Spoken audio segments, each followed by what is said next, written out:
नमस्कार सभी को, विश्लेषण में आपका स्वागत है। हम विजन एस का टेस्ट सीरीज कर रहे थे जिसमें हमारे 3 टेस्ट हो चुके थे। ये 4th टेस्ट चल रहा है और इस टेस्ट को हम ये सेशन में कोशिश करेंगे कि ख़त्म कर दें। तो अब तक हमारे क्वेश्चन 67 तक हो चुके थे। अगर आपको स्पीड धीरे लग रही हो तो 1.25 या फिर 1.5 पे देखिए और लाइक और सब्सक्राइब जरूर कर दीजिए।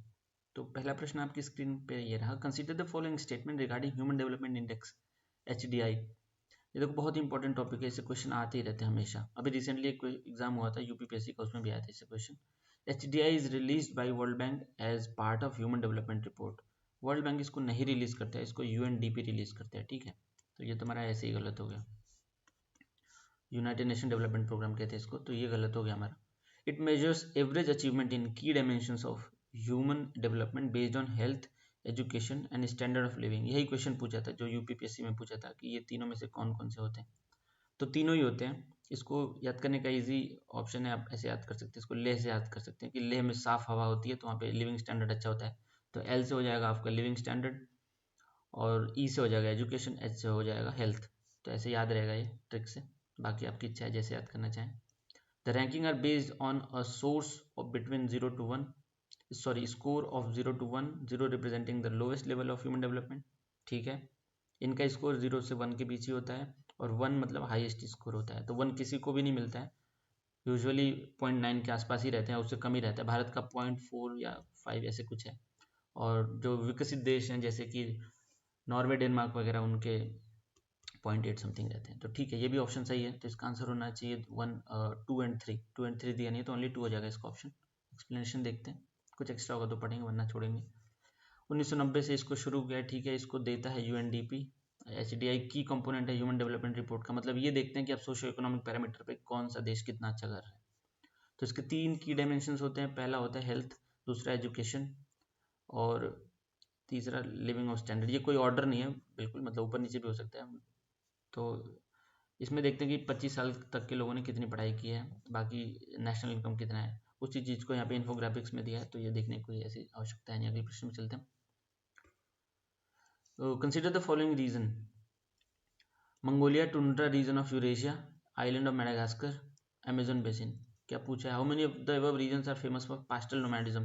देखो यहाँ पे ज़्यादा चारवाहा मतलब नोमैडिज्म होता है। हम वैसे भी सुनते हैं ना कि स्टेपीज सेंट्रल एशिया से भारत में नोमैडिक आए, तो ठीक है। तो ये मंगोलिया वैसे ही हो जाएगा। टुंड्रा रीजन यूरेशिया, यहाँ पे भी होता है, टुंड्रा में भी। आइलैंड ऑफ मेडागास्कर में भी थोड़ा बहुत होता है। मेडागास्कर तो अफ्रीका ऐसे है, तो यहाँ पे मेडागास्कर है तो यहाँ पे भी होता है थोड़ा बहुत। यहाँ जितना नहीं होता लेकिन होता है। अमेजन बेसिन में नहीं होता है नोमैडिज्म, क्योंकि यहाँ पे वैसे घास उतना उपलब्ध नहीं है, पेड़ वगैरह काफ़ी डाइवर्सिटी बहुत ज़्यादा है, तो नोमैडिज्म करना उतना संभव नहीं है। हंटिंग वगैरह वहाँ यहाँ पे होती है यूजुअली। तो 1 2 3 इसका आंसर होना चाहिए। तो इसका आंसर हो जाएगा सी हो जाएगा। 1 2 3 तो दिया नहीं। एक्सप्लेनेशन देखते हैं। क्वेश्चन नंबर 69 का सी, ठीक है। अब देखते हैं इसमें क्या इंपॉर्टेंट है, वही पढ़ेंगे हम सिर्फ। नोमैडिक हर्डिंग क्या होती है? प्रिमिटिव सब्सिस्टेंस एक्टिविटी होती है, मतलब प्रिमिटिव टाइप की पुराने जो है सब्सिस्टेंस एक्टिविटी है, लोग अपने जीवन यापन करने के लिए इसको यूज़ करते हैं। Pastoral nomadism is associated with 3 important region. देखो 3 इंपॉर्टेंट रीजन है, वही जो ऑप्शन में दे रखे हैं। मंगोलिया, सेंट्रल चाइना, और टुंड्रा रीजन ऑफ यूरेशिया, और साउथ वेस्ट अफ्रीका, और आइलैंड ऑफ मेडागास्कर। मतलब इधर साइड में अफ्रीका के यहाँ पे होता है और मेडागास्कर यहाँ पे होता है। फोर्थ ऑप्शन अमेजन बेसिन में नहीं होता है, ठीक है। अगले प्रश्न पे हम चलते हैं। Question number 70। Recently PFRDA, PFRDA मतलब होता है पेंशन, और क्या होता है? Pension fund regulatory development authority. PFRDA का मतलब ये होता है, ये पेंशन रेगुलेट करने वाली अथॉरिटी है, रेगुलेटरी बॉडी है ये भी। Pension system notified that the national pension system trust, second amendment, अभी अमेंडमेंट हुआ था 2023 में। Pension fund amendment rules in this context consider the following statement, ठीक है।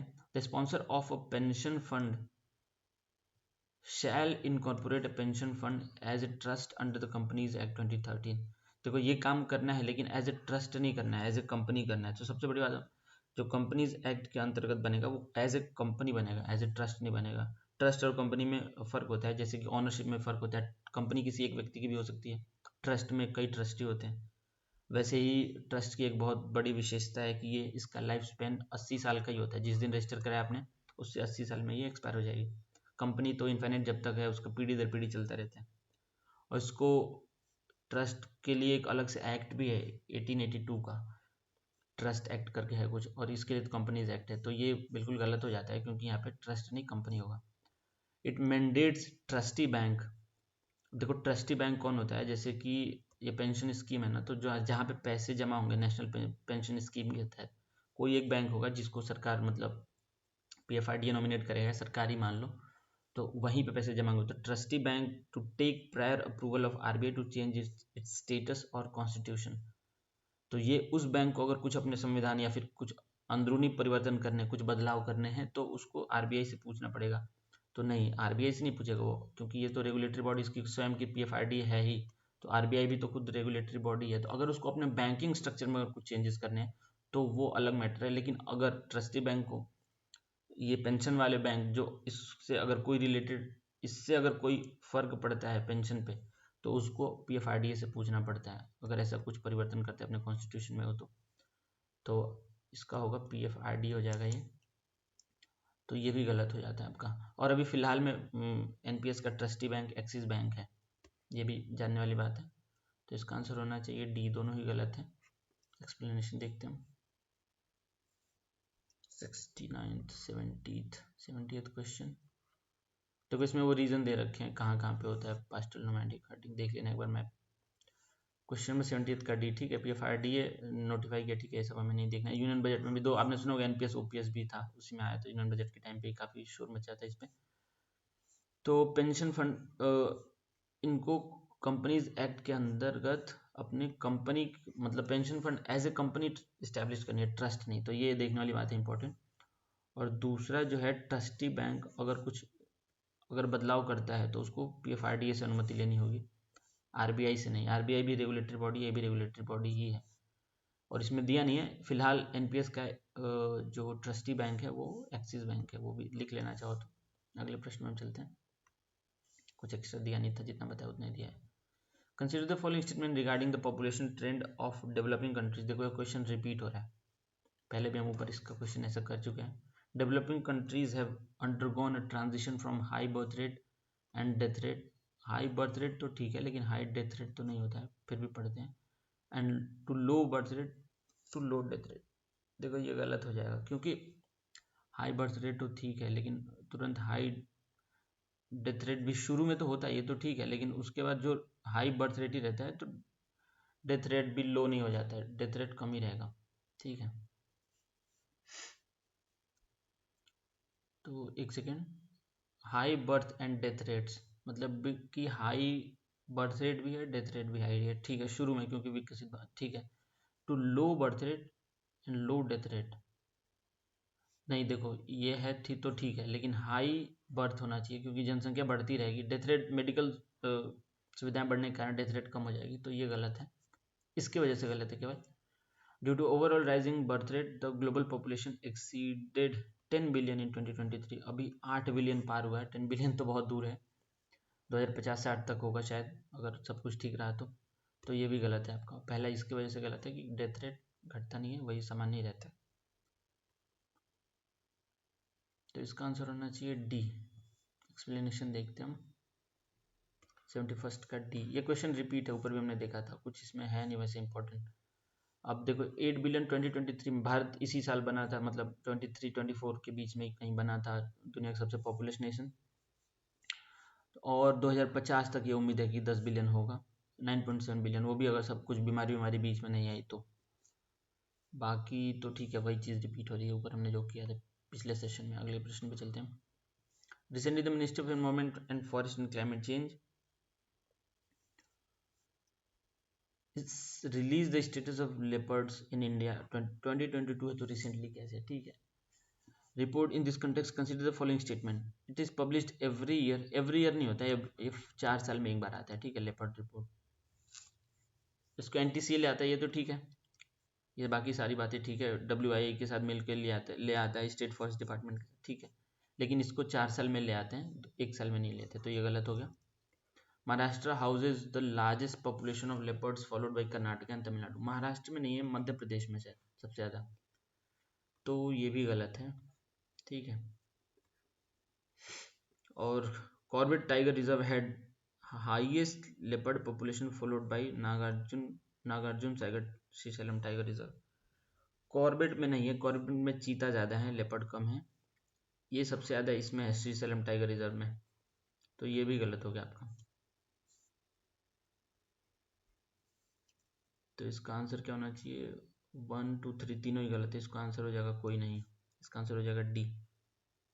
एक्सप्लेनेशन देखते हैं हम। 72 का डी ठीक है, ये भी सही है। तो देखो 2022 में आई है status of leopards in India, इसको एनटीसीए ले आता है, ये सब क्वेश्चन में ही दिया था। इसमें इंपॉर्टेंट क्या है, मध्य प्रदेश देखो हाईएस्ट है लेपर्ड पॉपुलेशन में, हमेशा आते भी रहता है न्यूज़ में कि लेपर्ड और ह्यूमन कॉन्फ्लिक्ट होता रहता है। Nagarjuna Sagar Shri slam tiger reserve में सबसे ज़्यादा मैक्सिमम लेपर्ड हैं भारत में, उसके बाद पन्ना मध्य प्रदेश में है। ठीक है, अगले प्रश्न में चलते हैं। पन्ना सतपुड़ा दोनों मध्य प्रदेश में ही है। Sea of Azov, sea of Azov तो बहुत ज़्यादा न्यूज़ में था यूक्रेन और रशिया वॉर की वजह से। Often news in located between the two countries, Russia and Ukraine. बिल्कुल इजी क्वेश्चन है, ये तो आना ही चाहिए, रिसेंट में हमेशा रोज न्यूज़ में रहता है ये तो आजकल। Turkey Greece Georgia Azerbaijan Armenia, इससे कोई लेना देना नहीं इसका। मैप देख लेते हैं, इसमें दिया होगा अगर, तो देखो ये रहा, रशिया ब्लैक सी के ऊपर है ना जो स्टेट ऑफ कच, इस पर क्वेश्चन पिछले टेस्ट में भी दिया था। तो ये है सी ऑफ अजोव, यहीं पे था साइप्रस जिसको रशिया ने ले लिया था। तो इसमें कुछ देखने का है नहीं, वो काफ़ी करंट से रिलेटेड है मैप से। अगले प्रश्न में चलते हैं। Recently United nation economic and social commission for Asia and Pacific published SDG progress report 2024। In this context consider the following pairs. देखो इस पे भी क्वेश्चन कई बार आते हैं, इस बार इस पे भी क्वेश्चन पूछा था स्टेट पीएससी में। ठीक है, अब देखते हैं क्या क्या दिया है। एसडीजी 2 जीरो हंगर, बिल्कुल ठीक है, ये जीरो हंगर की बात करता है। सस्टेनेबल डेवलपमेंट गोल 17 है टोटल। ठीक है, तो ये तो आपको लगभग रटे ही होने चाहिए, कैसे भी याद कर लेना इसको। इसका ट्रिक भी है, मैं बना दूंगा, या तो वैसे भी मिल जाएगा आपको भी यूट्यूब पे बहुत सारे। तो एसडीजी 4 में बात होती है एजुकेशन की, तो ये गलत है। जेंडर इक्वलिटी आपका 5वां वाला है। ठीक है, तो ये गलत हो गया हमारा। 6th में हम बात करते हैं क्लीन वाटर की, तो क्वालिटी एजुकेशन में 5 की बात करते हैं, तो ये भी गलत है। एसडीजी 7 क्लीन एनर्जी, बिल्कुल ठीक है, तो इसका आंसर हो जाएगा 1 और 4, तो ओनली 2 पेयर इसका आंसर होगा। ये तो याद करने वाली चीज़ है, फिर भी देख लेते हैं अगर कुछ एक्सप्लेनेशन में एक्स्ट्रा होगा तो, वैसे तो याद करने वाला है। 74 का भी ठीक है, 2 ऑप्शन सही थे। अब 17 सस्टेनेबल डेवलपमेंट गोल होते हैं ये, और कोविड-19 की वजह से कुछ पीछे हो गया जो प्रोग्रेस बना था, आगे बढ़ा था जो। और इसमें क्या था हमें देखने के बाद, जो एसडीजी 2 है वो बात करता है आपका जीरो हंगर की। ठीक है, 2030 तक। एसडीजी 4 है, एसडीजी 4 क्या था, एजुकेशन से रिलेटेड था। और 5th था जेंडर इक्वलिटी, और 6th था, 6th तक क्या था, वाटर से रिलेटेड था, क्लीन वाटर, ड्रिंकिंग वाटर। ठीक है, और जो 7th है वो आपका क्लीन एनर्जी से रिलेटेड है। ये याद कर लेना ज़रूरी, याद ही रहता है हर एग्जाम में। अगले क्वेश्चन पे चलते हैं। Consider the following statement in India, literacy rate denotes the percentage of population above 5 years of age who can read and write with understanding. 5 नहीं, ये 7 साल होता है, ये तो मतलब सबको पता होता है, तो ये गलत हो गया हमारा। और as per the census 2011, Kerala has highest overall literacy rate among the Indian states. UTs, Lakshadweep has the highest female literacy rate. Kerala का हाईएस्ट ओवरऑल भी है, मेल में भी हाईएस्ट है, और फीमेल मतलब वीमेन लिटरेसी भी सबसे ज़्यादा केरला का ही है, फीमेल वाला भी। तो लक्षद्वीप नहीं है, केरला ही दोनों है, तो ये भी गलत हो जाएगा। आंसर इसका होना चाहिए डी हो जाएगा इसका आंसर, नीदर 1 नॉट 2। एक्सप्लेनेशन देखते हैं। 75th का डी ठीक है। देखो इसमें जो पढ़ने, जिसमें लिटरेसी मानते हैं कि अपना साइन कर ले लोग, पढ़ लिख लें, तो वो 7 साल के ऊपर के बच्चों को मानते हैं, तो वो क्वेश्चन में 5 दिया था, तो इसलिए गलत हो गया। और सेंसस 2011 के मुताबिक 74.04 भारत का ओवरऑल लिटरेसी है, जिसमें केरला टॉप करता है 93.91 से, और वीमेन लिटरेसी यहाँ पे फीमेल लिटरेसी 91.98 है, और सबसे कम है बिहार में 63.82, और राजस्थान में लोवेस्ट है फीमेल लिटरेसी 52.66। अगले प्रश्न पे हम चलते हैं। Which of the following cities, which one among which of the among the following cities, which one of the following cities are cities following क्या लिखा है ये, among the following city which one of the following city is the, अच्छा city is the Mediterranean सी, मतलब उसके किनारे पे कौन बसा है, ठीक है। देखो कायरो तो मेडिटेरियन के पास में लेकिन कोस्टल सिटी नहीं है, तो ये गलत। हाइफा पोर्ट है आपका इजराइल में, तो ये मेडिटेरियन पे है, ये तो सही होना चाहिए। अम्मम, अम्मान कहाँ पे, जॉर्डन की राजधानी है, तो ये गलत, ये तो लैंड लॉक्ड है। और डेमास्कस सीरिया की राजधानी है, तो ये भी गलत, ये तो काफ़ी न्यूज़ में भी था डेमास्कस अभी। तो इसका हाइफा होगा, ये अडानी ग्रुप है, उनको मिला था ये पोर्ट यहाँ पे हाइफा में, इसराइल ने दिया था, तो इसलिए ये न्यूज़ में था, तो इसलिए पूछा होगा शायद। आंसर इसका बी होगा 76 का। एक्सप्लेनेशन देखते हैं हम। 76 का बी देखो सही है। और ये रहा सीरिया, यहाँ पे कहीं पे डेमास्कस है, ठीक है। और जॉर्डन दिया तो यहाँ पे कहीं पे अम्माम होगा। और यहाँ पे हाइफा है, देखो एक कोस्ट पे है। और ये इजिप्ट है, तो यहाँ पे कायरो है, ठीक है। तो कोस्ट पे नहीं है, तो देखोगे इसमें तो कोई सा भी, केवल हाइफा ही कोस्ट पे है, ठीक है। अगले प्रश्न हम चलते हैं। In which of the following states 200 old bamboo drip irrigation system is prevalent. Assam में नहीं, ये मेघालय में होता है ये काम। जैसे ये पाइप का ही बना देते हैं, ऐसे बहुत लंबे लंबे पाइप्स होते हैं, उसमें से पानी गिरता रहता है, तो उससे ड्रिप मतलब पानी धीरे धीरे गिर गिर के इरिगेशन का काम करता है, तो काफ़ी दूर तक ये पाइप रहता है। तो वो बांस की लकड़ी होती है जो बैम्बू होता है, मेघालय में होता है ये। आंसर देखते हैं इसका, इजी क्वेश्चन है ये। 77th,